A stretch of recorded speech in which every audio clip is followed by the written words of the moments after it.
Hello everyone, my name is Shozan Kamoyu. The selected problem is depression associated with COVID-19. Background is significant. The COVID-19 pandemic affected millions of people and had far-reaching adverse impacts on the mental health of infected persons. One of the notable psychological impacts of COVID-19 was the high rate of depression associated with infection.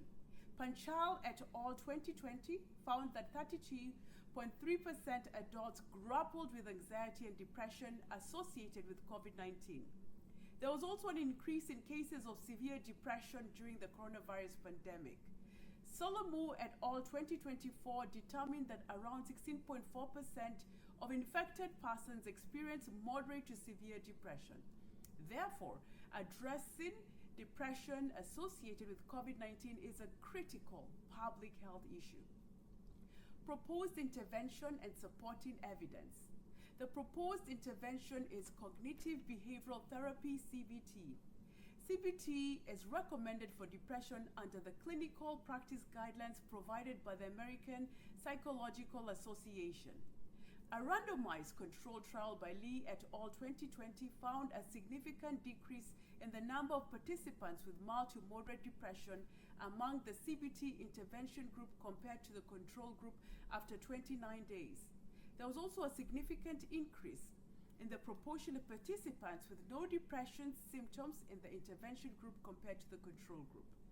A systematic review by Zamiri Miandoab et al. 2022 determined that CBT is significantly effective in reducing depression scores among patients with COVID-19.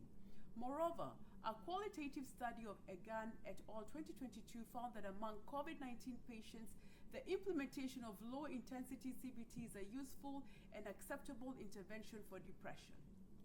Theoretical framework. The theoretical framework is grounded in Peplou's theory of interpersonal relations. The theory emphasizes the therapeutic relationship between the nurse and their patient. According to Peplou 1997, this relationship allows for collaboration during the therapeutic process with the goal of improving the patient's psychological well-being. Nurses create a supportive environment where patients feel safe, trustful, and empowered to participate in their recovery.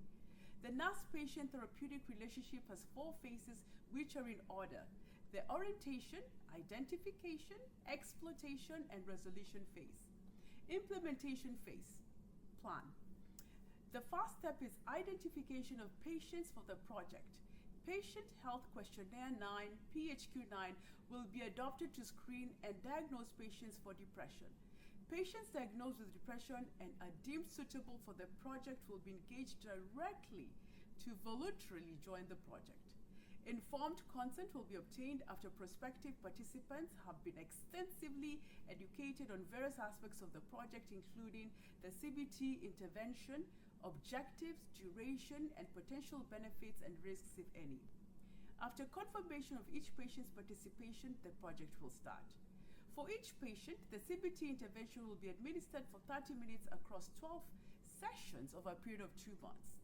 CBT will be individualized to the specific needs of each patient with particular consideration to severity of depression. PHQ-9 will be utilized for the outcome measurement. Outcome measurement will focus on the reduction of symptoms of depression. Finally, the results will be disseminated to stakeholders who are clinicians such as nurses and physicians, the administration of the facility, and the community. Outcome measures. Outcome measurement will happen after the 6th and 12th sessions for all the patients. Outcome measurement will rely on the PHQ-9 tool. PHQ-9 is useful for screening, diagnosing, and monitoring depression. PHQ-9 allows for the assessment of the degree of depression severity using 9 questions that are scored from 0, not at all, to 3 nearly every day. The score from the questions is summed up for a total score that determines severity from none to severe. Timeline. The project will span 2 months. The process of assembling the interprofessional team and identifying and recruiting patients will happen in the first week of July. The interprofessional team will meet twice every week to assess progress and handle any emerging challenges.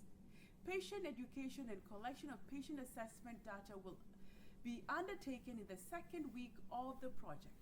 Implementation of the CBT intervention will be carried out for 7 weeks starting in the second week of July. Finally, outcome measurement will happen in the 4th and 8th weeks of the project. Thank you for your time and attention. Looking forward to your feedback. Thank you.